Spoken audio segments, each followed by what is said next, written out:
Okay, welcome to this video series on my um, web browser video game, Charon's Obol.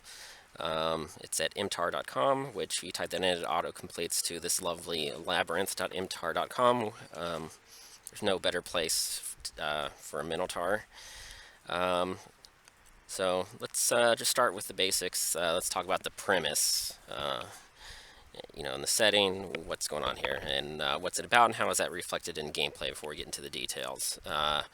So here, this is kind of a complete prototype.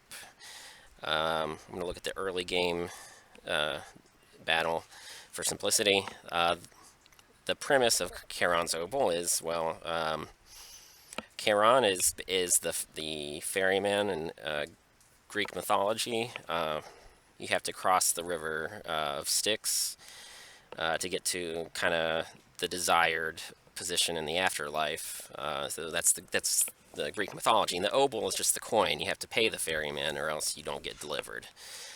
So the whole point of the game Charon's Obol is that for some reason or other, your character has some backstory. Maybe they were betrayed by somebody, or just out of raw neglect, or maybe they just didn't even believe in Greek mythology. For whatever reason, you didn't get the obol that you were supposed to have to pay the ferryman, and now, your only hope is you have to somehow obtain one in the afterlife. So it's a very stressful situation for your character because it's a very dystopian place.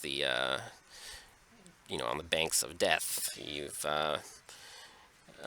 all the other deceased, the ones who've been there longer than you, they've got this sort of afterlife senility. You're still lucid because you're very recently deceased, and the only way you're going to get an obol is if you slay Cerberus. Presumably he regenerates later, but it's just for sport. You have to slay him, and you have to take the obol from his collar and pay the ferryman. And to do that, well, you have to do the usual RPG grinding and all that fun stuff. You level up, increase your stats, and all that. So what's unique about the gameplay mechanics here is that everything is a little bit fluid.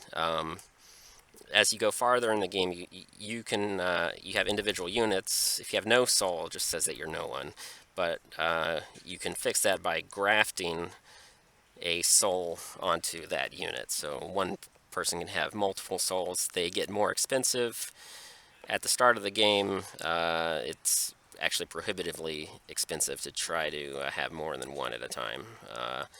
So what you want to do is I added a unit to the front row. I can actually swap to the back row if I want. It doesn't matter because I'm just going to have one unit for now. I want one unit, and you can raise all your primary stats.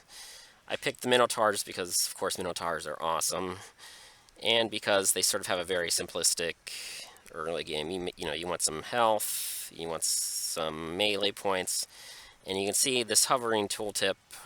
Different characters, they have little bonuses.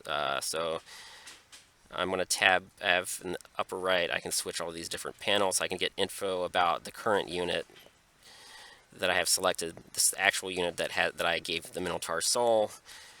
Well, health to health, all these rows, it says what do you invest and what do you get out of it. So if you put point to health, you get 1.1 times as much as what you normally would. And for each point of melee, you get 15% of that as damage reflection. So whenever it rounds up to the next whole number, well, that's pretty cool. So I put a lot of points into melee. And that's good for now. There's also, as you go farther in the game, you can buy equipment and consumables to give yourself a little bit of a boost. But I think with just raw base stats, hopefully I should be okay here. Let's see. All right. So this is what we've got here.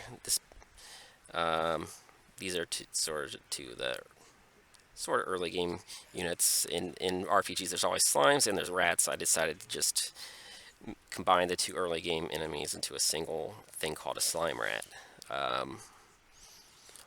Minotaur, his special ability is Berserk. It hits a random target. It does more damage than usual, but it also causes you any amount of damage reflection that your target has will hit for more than usual. So For the second attack, that one's almost dead, so I'm just going to use a basic melee. So I'm doing fine. One thing that you can do is you can click right here, and you have to use up action points to take a turn. And resting is just such a standard default fallback that you can click right here to do it. Anything else, you get to go through this menu here. You can even spend stat points in the middle of battle, so I could raise my damage reduction if I can afford it. Other than that, I'm just going to go Berserk again, because that's what Minotaurs are good at.